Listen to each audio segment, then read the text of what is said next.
So, all right, this is Politics by Jay. Tariffs are not designed for the ordinary person. To the extent that the administration, they've been trying to tell us that tariffs are going to be good. And it's going to bring in a lot of money, and it's going to bring in a lot of money, but it's not going to bring in a lot of money for you.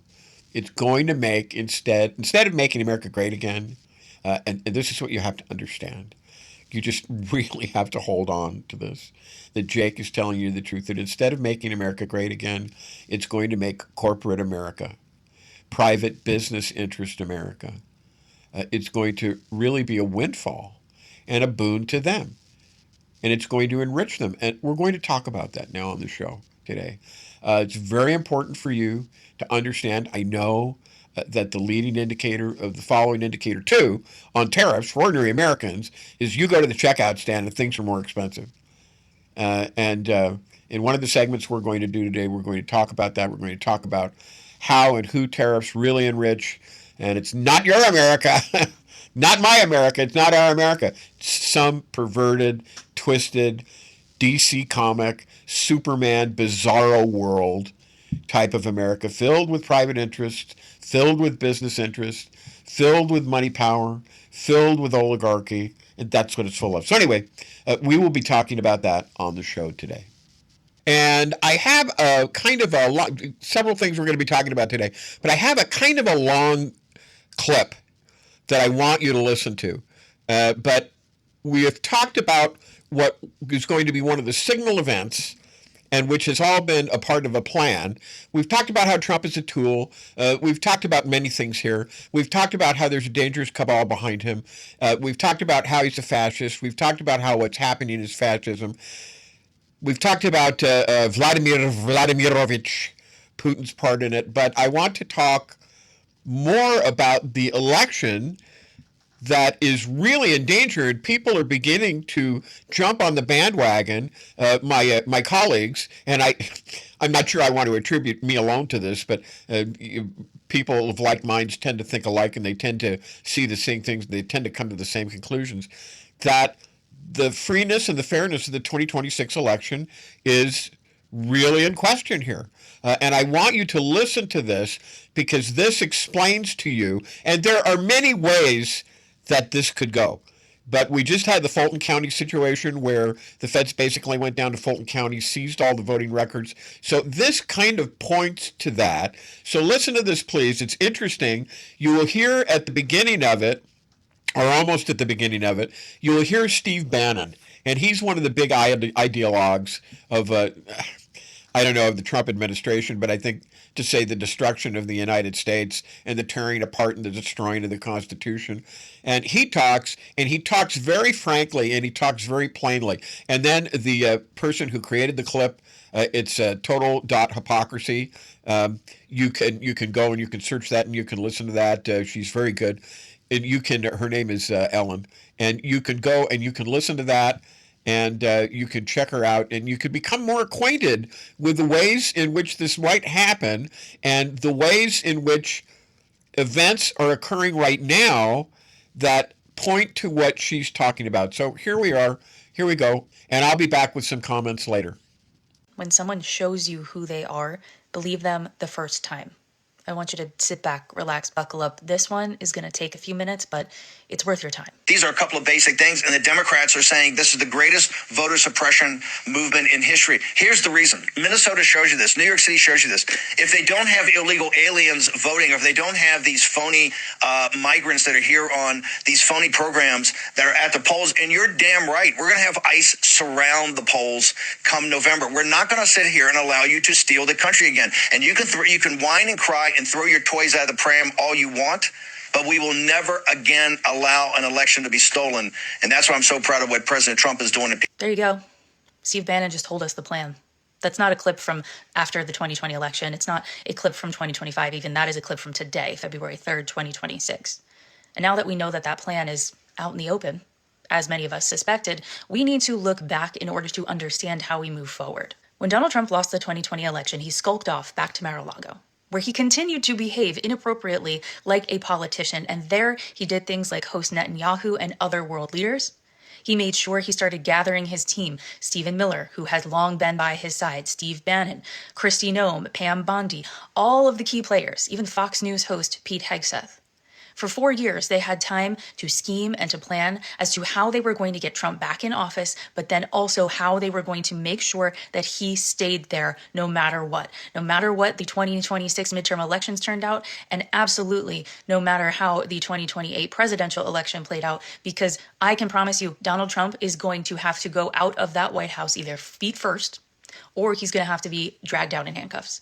Because he knows the minute he is not president anymore, a bunch of federal cases open back up for him. Plan A was to gerrymander, redistrict, work with Republican lawmakers, and make sure that they were working in their home states to make sure that these redistricting maps were drawn in such a way that Republicans would ultimately win elections and have more seats when it came to the House of Representatives. However, unexpectedly, blue states started fighting back, and they weren't taking them to court or anything. They were simply saying, okay, you want to redistrict? We'll redistrict too. And California went so far as to put that special item on their ballot, and Californians voted yes to go ahead and redistrict, to attempt to have more seats in the House of Representatives. And since then, as you can see as of today, February 3rd, 2026, out of Black Voice News, they are still battling this back and forth because the Republicans tried to block California's new congressional map. And the courts were like, no, it's legal. So clearly Plan A is off the table. They're not going to redistrict their way into maintaining power of all three branches of government. So they move to Plan B. And Plan B requires the use of federal goons, okay? They start by looking at blue cities and blue states. And Minnesota becomes this sort of testing ground for really ramping up the intimidation, the violence, and let's be honest at this point, the murder of people in the streets. And then what happens is really interesting because there's no hard, cold evidence to prove that this is connected. But tell me why this wouldn't be connected. The end of January rolls around and Minnesota is simply a war zone. There's no other way to describe it. We've got the National Guard on standby. Tim Walz is deploying them to, support citizens and make sure people are safe. It's looking like it's possible that the military is going to come in at the direction of Donald Trump. And then you're going to have this crazy situation where the National Guard is going to have to fight, our military. It's, rumors of civil war. It's out of control, right? And so all of a sudden, Attorney General Pam Bondi says, wait a second, I think the link between all of this violence must have to do with the voters because, you have so many illegal people, illegal criminals that are voters in your state. It's like a really weird link, right? And so she says, here's how we're going to solve this. You give me your voting records from the state, which is highly illegal, by the way, and then I'll make sure that ICE just disappears. We've got like a quid pro quo offering, which again is illegal. And Minnesota says, no, that's not going to happen. So let's review. Plan A was the redistricting, the gerrymandering. That didn't work out. Plan B was to have somehow grab hold of the voting records, the voting rolls. That's not happening. So where does that land us? Plan C is very simple. Use the billionaires. Okay, this is Patrick Byrne, and what you need to know about Patrick Byrne is a number of things. Stay with me. It's all going to make sense at the end. Patrick Byrne, from 1999 until 2019, was the CEO of Overstock.com. He's a billionaire. And in 2019, he suddenly had to resign from his position because it was found out that he was having a romantic relationship with a woman named Maria Butina, who ended up pleading guilty to acting as an unregistered agent of the Russian government. She was literally a Russian spy, and she was utilizing Byrne, this guy here, to get direct access to influential, high-level politicians in the Republican Party and other organizations, including the NRA. When confronted about all of this, Byrne said, hey, listen, the FBI knew that I was with her, and they actually encouraged the relationship because I was going to engage in some counterintelligence and get information out of her, which all turned out to be bogus. So Maria, she goes to prison, she does her time, and then she's deported back to Russia. That little bit of information is important because you need to understand he has ties to Russia, okay? So 2020 happens, the election happens, and Joe Biden is named president. Now, Byrne, he goes ahead and he aligns himself with Sidney Powell, Michael Flynn, and Steve Bannon. Steve Bannon is the guy at the beginning of this video who said, yeah, you bet your bottom dollar we're going to have ICE everywhere at the polling locations. And he, Byrne here, started publicly claiming that voting machines had flipped from Trump to Biden without any evidence. a lot goes on. Like I said, the guy's a billionaire. He starts funding all of these bogus investigations into elections in various locations, and that doesn't work. So what happens is it is December of 2020. We know that in January of 2021, Joe Biden is going to be inaugurated as the 46th president of the United States. And so Byrne is like, yeah, we're still not going to go down without a fight. So he holds a meeting in the Oval Office with Donald Trump and others like Steve Bannon, etc. And he proposes and advises that they do the following. Number one, Donald Trump is to declare a national emergency, really moving a lot of powers over to him. Number two, they are going to seize a whole bunch of voting machines in an attempt to, I guess, quote unquote, prove that Donald Trump won the 2020 election, although we know there's a whole bunch of cheating and manipulation that would go on in that case. And then number three, if all else fails, just don't leave the White House. National emergency, seize the voting machines, don't leave the White House. That is Patrick Byrne's idea of how to move forward. The likes of Patrick Byrne is the key to Donald Trump finally getting his way. He is someone who is a billionaire and provides everything on top of that money that Donald Trump relies on. Those two extra things in addition to money are ideological certainty, this belief that 2020's election was stolen, as well as a willingness to cross lines that should not be crossed without hesitation.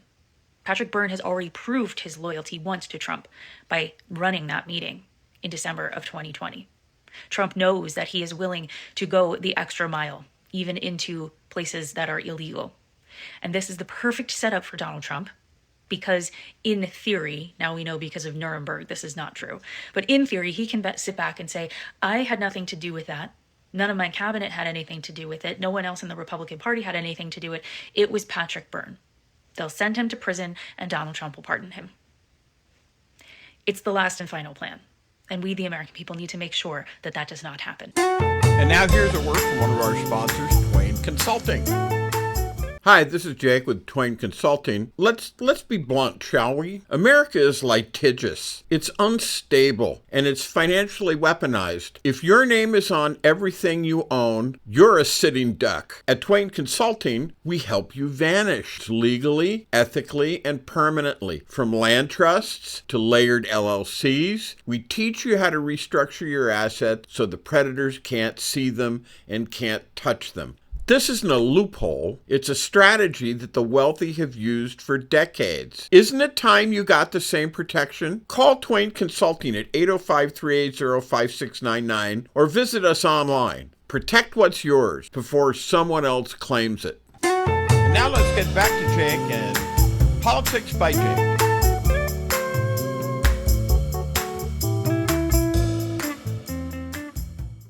All right, and this is Politics by Jake, and we're back, and we're not done with this.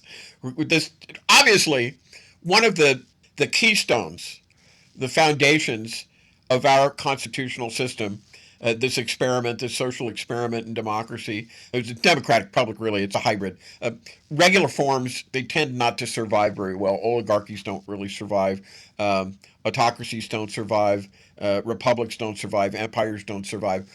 Pure democracies don't survive. But hybrids can work. And that's the genius of our system that the founders gave us. It's a hybrid system.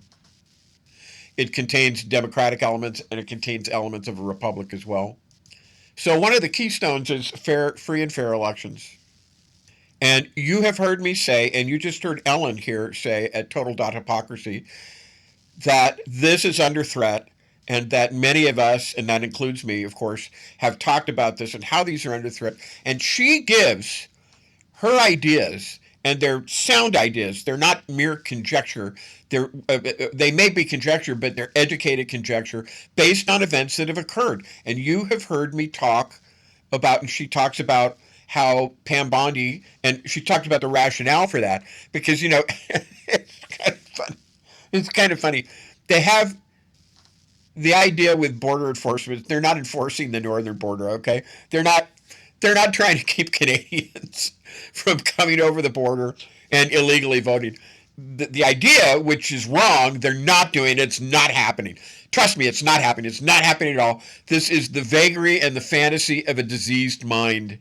And that diseased mind is Trump. And of course, the people behind Trump who have their own agenda are happy to jolly Trump along in his madness because it suits their aims. So, but the idea of this, so in other words, if you're trying to stop something like this, go down south, will you? Go down to Texas, go down to Arizona, go down to California. They're up in the north. They're up in because they're illegal aliens there, and they're going to vote. And Pam Bondi, in furtherance of this, and I'm going to let the other shoe drop on this in a minute. In furtherance of this, she wants, and you heard Ellen talk about it, she wants Governor Walz of Minnesota to just hand over the election rolls for the state of Minnesota so that the federal government can check them out. And as Ellen said, there's going to be a lot of fraud. There's going to be a lot of shenanigans if they ever get their hands on these voter rolls. But this is the idea, and it's a skewed idea, and it's the idea of a mentally deficient person, honestly, that Minnesota voter rolls, there lies a huge illegal alien faction that has inveigled its way into our processes and is voting. This is nonsense. I just can't describe with enough emphasis how much nonsense it is. But this is the idea. And you may say, well, okay, that's happening in Wisconsin. And, Pam Bondi is saying, you do this and we'll have the troops leave Minnesota. And assuming for the sake of argument that would happen, that's not going to work. You can't hold the governor of a sovereign state like Minnesota, and lest you think Minnesota is different, all of the states are sovereign states and have state powers granted to them. Once again, this is the beauty of the hybrid system. This is why it works, checks and balances, which Trump and his cabal want to destroy. Steve Bannon no less than any of them. But let's just say, for the sake of argument, this is highly illegal. It's highly illegal. It's highly problematic. But lest you say, well, okay, that's what's happening in Minnesota. Remember, for the past couple of weeks, I've been talking to you about Fulton County. Do you remember that? Okay, well, let's talk about that, shall we? And let me be very precise, because I've talked about it in passing. But I'm going to slow this down now and be very precise, because this matters. In late January of this year, 2026, and you heard me talking about it basically as soon as it happened. We're hearing going into the second week, just at the end of or at the beginning of the second week of February, and I've been talking about it since it happened in January. In late January of this year, 2026, federal agents acting under a court-authorized warrant went into the Fulton County election hub in Union City, Georgia. This is not a rumor. This is not speculation where Jake is just shooting off his mouth about. This is not some people are saying, and that's where Jake got it. The FBI physically entered the election operations center and removed hundreds of boxes of election material. What were they? Original 2020 ballots, tabulator tapes, electronic ballot images, voter rolls, the physical records of a state-run election. Okay? Now, pause right there, will you? Or shall we? Because this is where people's brains tend to short circuit. Yes, there was a warrant. Yes, a magistrate judge signed it. Yes, the FBI says this is a law enforcement action. All of that can be true. But again, for the sake of the argument, not necessarily acceding to this, but just for the sake of the argument. Just saying, okay, FBI says this is a law enforcement action. All of that can be true. And something can still be deeply wrong. Here's what happens next. Fulton County officials were not told in advance what was being taken. They were not told where the records were going. They were not told how long the federal government intended to keep them. And as of now, the county does not know where some of its own election records are stored. That's not me editorializing. That's the county's own statement. So Fulton County did something remarkable and necessary. As I said before, don't get me started about the election officials at Fulton County because their minds are diseased because they believe in Donald Trump, but they say he didn't win the election. Remember that famous phone call where Donald Trump calls the Secretary of State and says, you've got to go, you've got to find me 11,000 votes. And later on, they talked to the Secretary of State, and the Secretary of State said, I voted for Donald Trump, and I believe in what Donald Trump is doing, and I would vote for him again. But in this particular case, I had to deny him because there just weren't 11,000 votes and blah, blah, blah. And I'm sitting here thinking, don't you realize the lunacy of that statement that you're making? You voted for Donald Trump. You would vote for Donald Trump again. You believe in Donald Trump. He just interfered in a state election. Are you crazy? Well, I mean, the least you can say is that their thinking is kind of diseased. But okay, all of those things being true, and they are. And Arizona was the same way in 2020, by the way. They had a guy down there who said essentially the same thing. Fulton County filed a federal lawsuit demanding the immediate return of the records and the unsealing of the warrant affidavit. In other words, in plain English, they said, tell us why you took our election materials and give them back. Because here's the constitutional problem, okay? Elections in the United States are administered by the states. That's not a preference. That's not a tradition.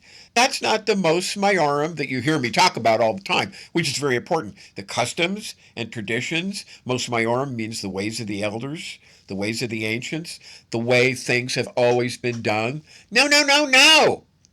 That's the structure of the system. Elections in the United States are administered by the states. Federal law can regulate elections. Federal courts can adjudicate disputes. But physically seizing state election records is extraordinary. And it's happening at the same time that Donald Trump is publicly talking about federalizing elections, okay? Taking control away from the states and declaring that certain states should not be allowed to run their own voting system. That timing matters. Based on what you just heard from Ellen at Total.Hypocrisy about Pam Bondi saying, give us the election rolls of the state of Minnesota and we will withdraw the troops from your state. Now, let me be very clear, because this is where people get uncomfortable. You do not have to believe in election fraud conspiracies to see the danger here. You heard me talk before on yesterday's show. You've heard me say, Donald Trump is this, Donald Trump is that. He's been convicted of sexual abuse. He's a 34-time felon. He's a grifter. He's a con man. And then I say, for the sake of the argument, let's forget all that. Let's pretend that stuff doesn't even exist. And that's what I'm saying here.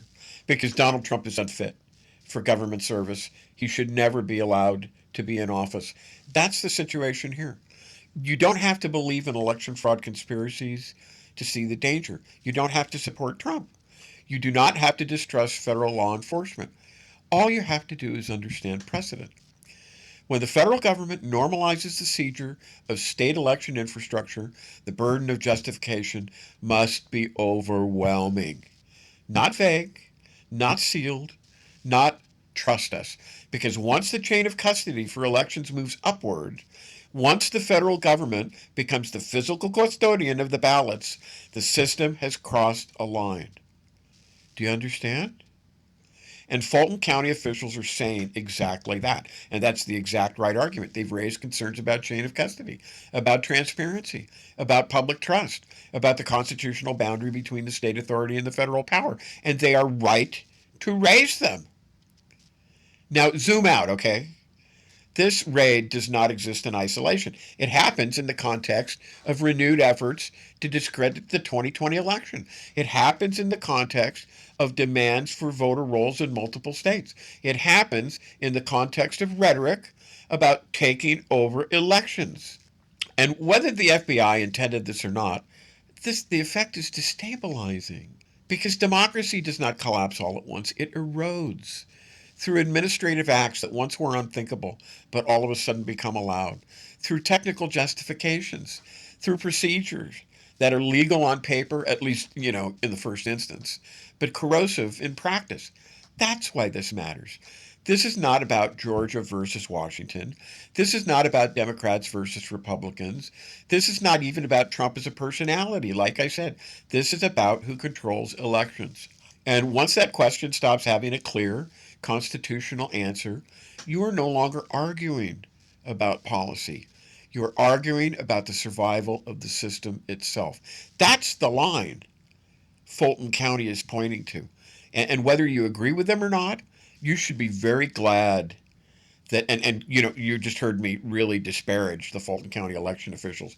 Whether I agree with them or not, whether you agree with them or not, we should all be very glad that someone is asking the question, because once elections belong to the center, they no longer belong to the people. And that's a line we only cross once, and then we lose our system, and that's all she wrote. This is Politics by Jake. And now here's a word from one of our sponsors, Decaying Consulting.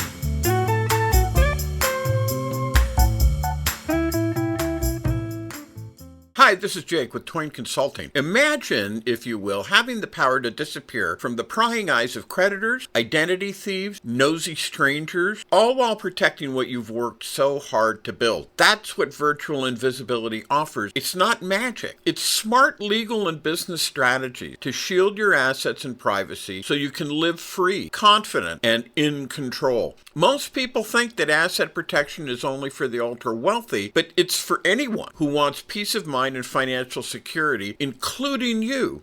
Don't wait until it's too late. Take control now. Call me at 213-465-0639 or go to facebook.com/Twain Consulting to learn how virtual invisibility can protect you and your family, because when you're invisible to risk, you're unstoppable. Now let's get back to Jake and Politics by Jake.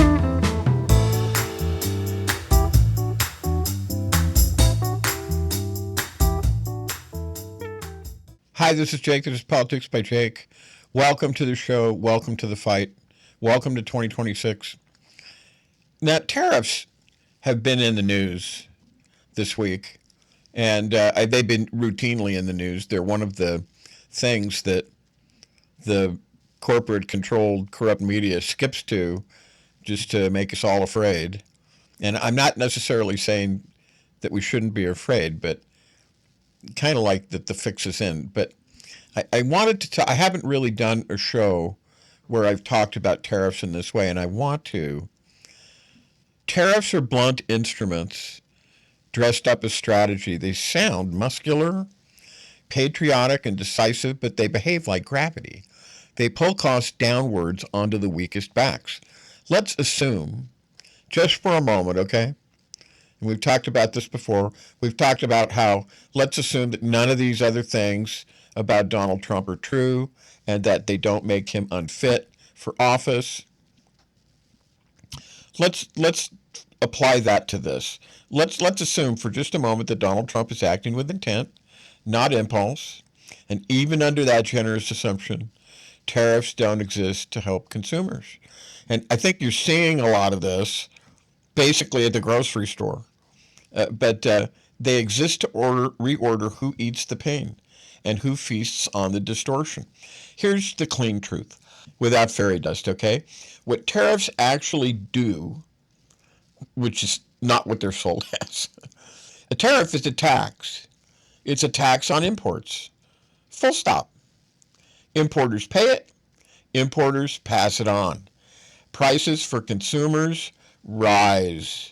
That's what happens. There's no historical mechanism by which broad sweeping tariffs somehow magically lower prices in the short or medium term. None. They are inflationary by design. So if prices are exploding, and they are, that's not a bug. It's the function that you're seeing. So who do tariffs really benefit? Well, this is interesting. You might sit and say, well, I know from the last ticket that I had at the grocery store that they're sure not benefiting me. So that's a good point. Who are they benefiting? If there's a plan, it benefits four groups, and none of them are ordinary households. So let's just look at that.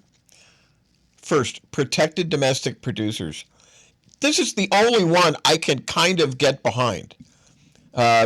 Companies shielded from foreign competition get higher prices, less pressure to innovate, guaranteed market share. They don't have to be efficient. They just have to be inside the wall. They just have to be inside the border, so to speak. And this is corporate welfare wearing the flag. And I can get behind this particular kind of tariff because you want to enhance budding industry and you protect it against foreign competition. You want to do that. That's good. That's not a problem. That's part of the American economic system, which was in effect until about 1914. So, second, large multinationals with pricing power, big players love tariffs because they can raise prices and they can just blame trade conditions. Smaller competitors can't absorb the shock and they die. Market concentration increases. Tariffs accelerate monopolization. They always have.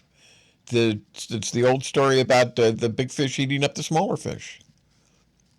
Now, financial and asset holders are beneficiaries. Inflation punishes savers. It punishes wage earners. It rewards people who hold real assets, hard assets, equity with pricing power. Tariffs are a stealth transfer from labor to capital. Quiet, efficient, and ruthless. And the political narrative machine, tariffs are politically useful because the pain is delayed and diffuse. The pain is external. You can blame China. You can blame foreigners. You can blame globalists. And the benefits are concentrated and loyal. That's economics. And I should say that's not economics. That's theater. So why propose them at all? Because tariffs are not about prosperity, okay? They're about control, alignment, and consolidation. If you wanted, and this is important, this is the old Roman, the old Latin proverb, cui bono, cui podest. Who benefits? Cui bono, to who's good? Who's getting the benefit out of this? That's the question you ask.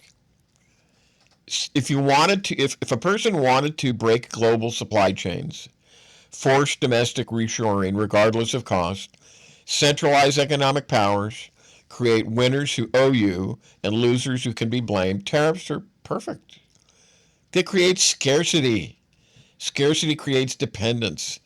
Dependence creates leverage. Now, the claim that the economy is perfect is kind of a, this storybook economy. This is a lie. If someone is claiming this while prices soar, this isn't ignorance, it's narrative insulation. You tell people inflation is temporary, pain is patriotic, suffering is someone else's fault. Chicks dig scars, glory lasts forever. Sorry, that was from the movie The Replacement, Keanu Reeves. Pardon me. But it's kind of BS. That's my point. So while you're saying this to other people that you're trying to pacify and allay, wealth quietly moves upward and inward. That's the real storybook. It's not for children, of course, for oligarchs. And the bottom line is that tariffs don't fix economies. They reshape them around power. They enrich protected corporations, financial elites, political patrons. They punish consumers, small businesses, wage earners. So if you're looking at the situation and you're saying, this is not working for me, you're right. It's not meant to work for you. They're meant to work on you. And let's take a break at this point. Next, I want to talk about this some more. Next, we're going to tear into what an economy optimized for ordinary people would actually look like and why it's systematically avoided. And this is Politics by Jake. And now here's a word from one of our sponsors, Twain Consulting. Hi, this is Jake with Twain Consulting. Let's be blunt, shall we? America is litigious. It's unstable, and it's financially weaponized. If your name is on everything you own, you're a sitting duck. At Twain Consulting, we help you vanish legally, ethically, and permanently. From land trusts to layered LLCs, we teach you how to restructure your assets so the predators can't see them and can't touch them. This isn't a loophole. It's a strategy that the wealthy have used for decades. Isn't it time you got the same protection? Call Twain Consulting at 805-380-5699 or visit us online. Protect what's yours before someone else claims it. And now let's get back to Jake and Politics by Jake.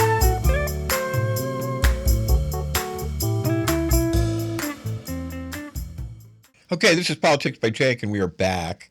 And I said we were going to look at what an economy that was optimized for ordinary people would actually look like, and which is why It's always systematically avoided at all costs. If an economy were actually designed to work for ordinary people, it would look nothing like what we're living inside now. It wouldn't be flashy. It wouldn't be strong. It would be stable. It would be boring. It would be predictable. It would be humane. And that's precisely why it's avoided.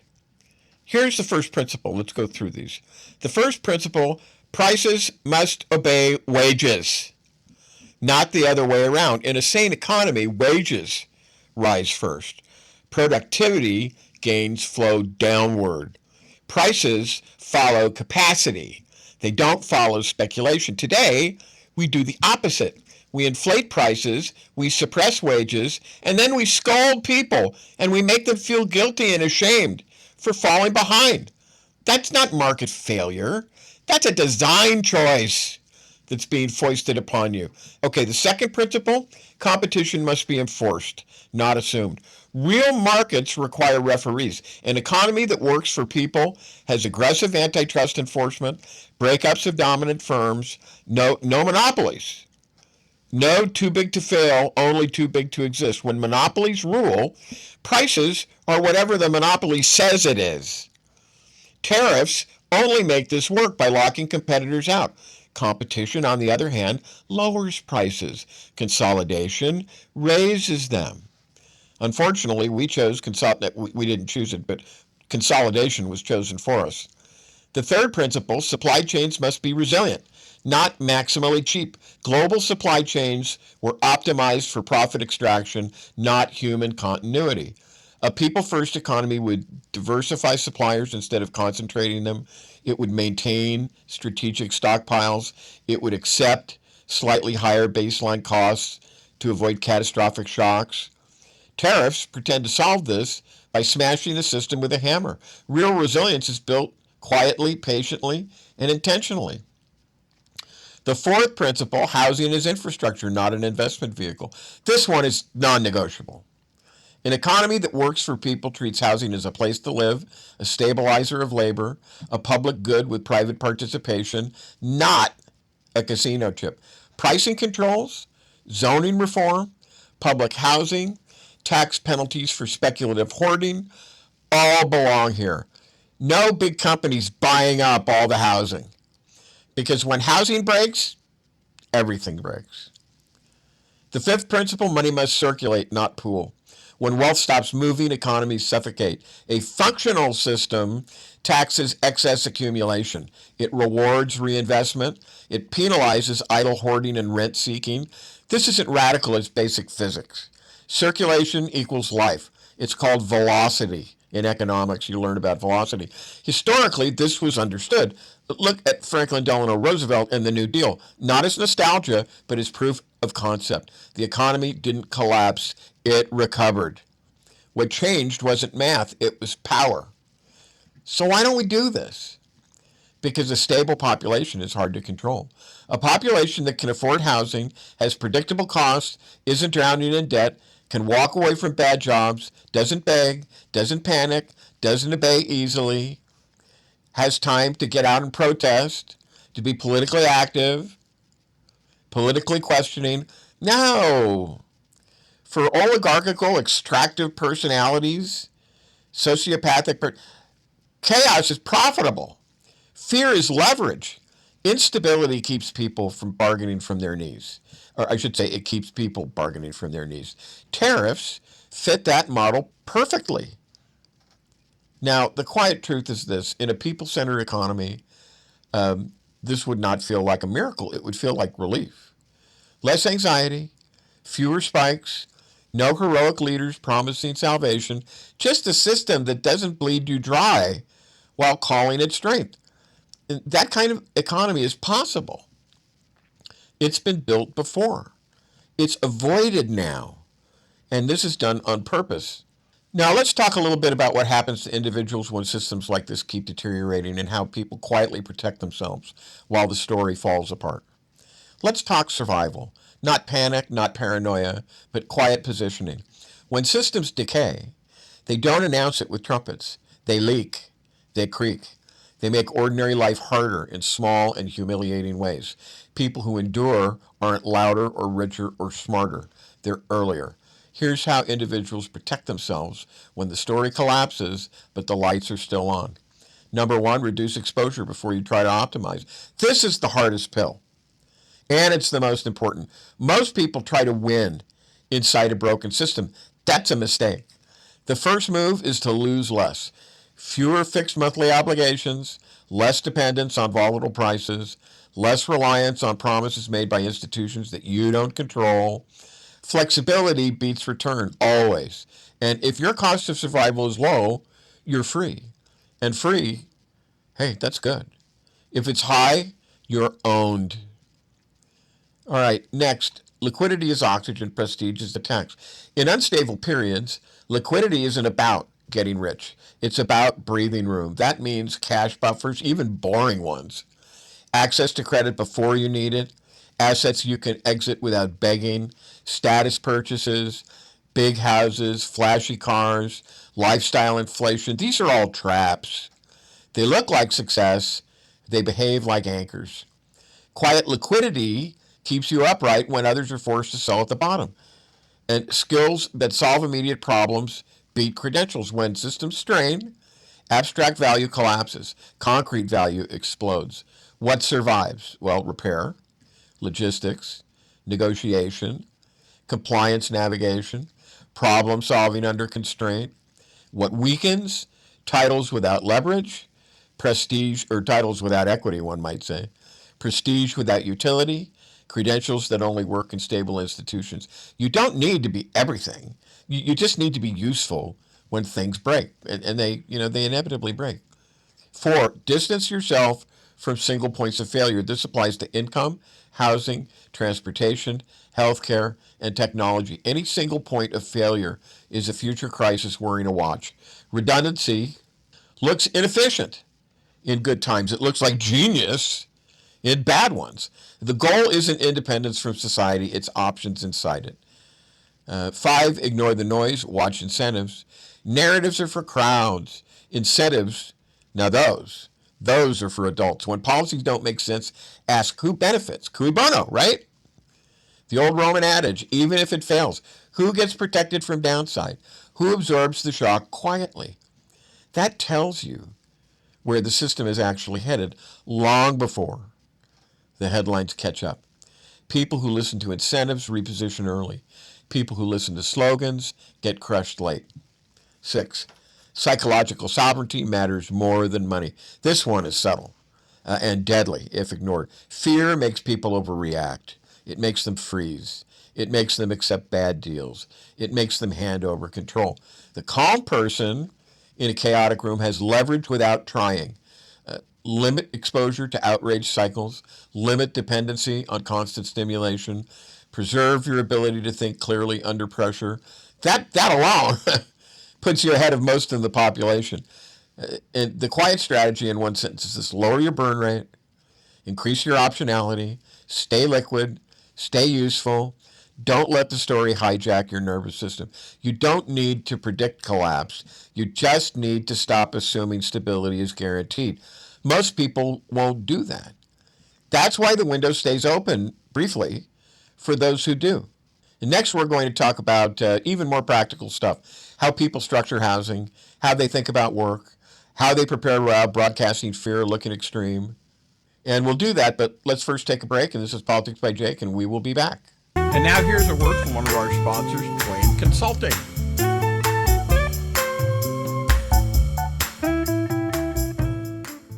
Hi, this is Jake with Twain Consulting. Imagine being invisible to creditors, identity thieves, and lawsuits. Protected and secure no matter what. Virtual invisibility uses proven business and legal strategy to shield your assets and your privacy so you can live free, confident, and in control. Most people think that asset protection is only for the ultra-wealthy, but it's for anyone who wants peace of mind, and that includes you. Don't wait until it's too late. Take control today. Call 213-465-0639 or go to Facebook, facebook.com/Twain Consulting, and make yourself truly untouchable. Now let's get back to Jake and Politics by Jake.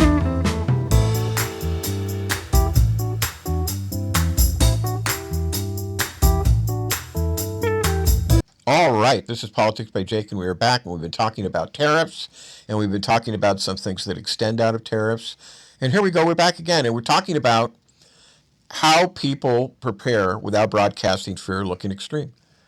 And this is nuts and bolts that we're talking about here. There's no ideology, no cosplay, just moves that keep you upright while the floor tilts. And it's tilting, folks, if you haven't noticed. Number one, housing. Control beats comfort. Housing is the biggest choke point. Treat it like infrastructure, not identity. What works in unstable systems? Rent you can leave. Ownership without low carrying or with low carrying costs. Shared risk, not solo overextension. What breaks people? Stretch mortgages, HOA heavy properties, anything that requires constant income just to exist.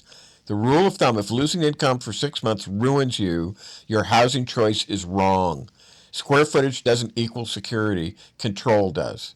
Number two, work, income optionality, income size. The goal isn't one big paycheck.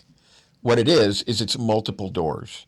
Best positioning, one primary income, one secondary skill that can monetize fast, one, oh crap, fallback, like consulting, repair, compliance, administration, logistics, tutoring, mediation, coordination. Hey, piano lessons, Ask yourself one brutal question. If my main income disappears, what can I sell next week? If the answer is nothing, fix that first. Money, number three, we're going to talk about money. Boring cash beats clever bets. This is where people self-sabotage. What you want, cash buffers, yes, inflation sucks. Insolvency sucks more, okay? Low maintenance assets, no forced selling. What you avoid, over-leveraged investments, illiquid assets you must hold through downturns. Anything that assumes normal conditions, really.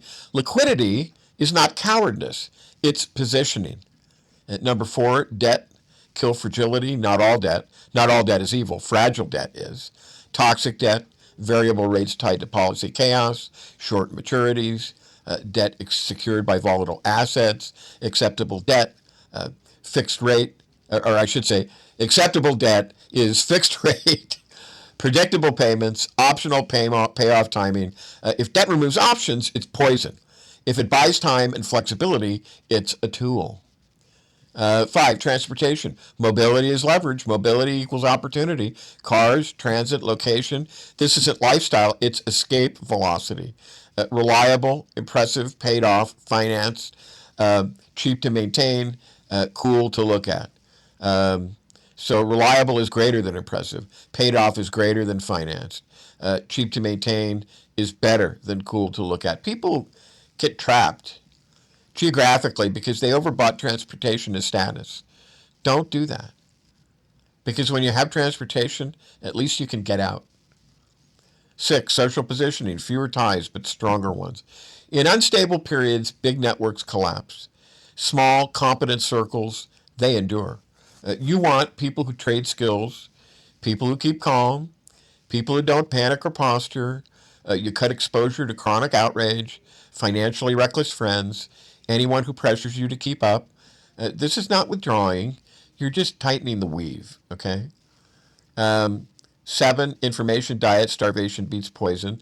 Most people drown in information and starve for clarity. Limit breaking news. Limit rage content, predictive certainty. Focus on price signals, policy incentives, institutional behavior. When words and actions diverge, believe the actions. The quiet checklist. If you do nothing else, do this. Lower fixed costs, build liquidity, create income redundancy, reduce single points of failure, stay psychologically ready. You don't need to be early to everything you know.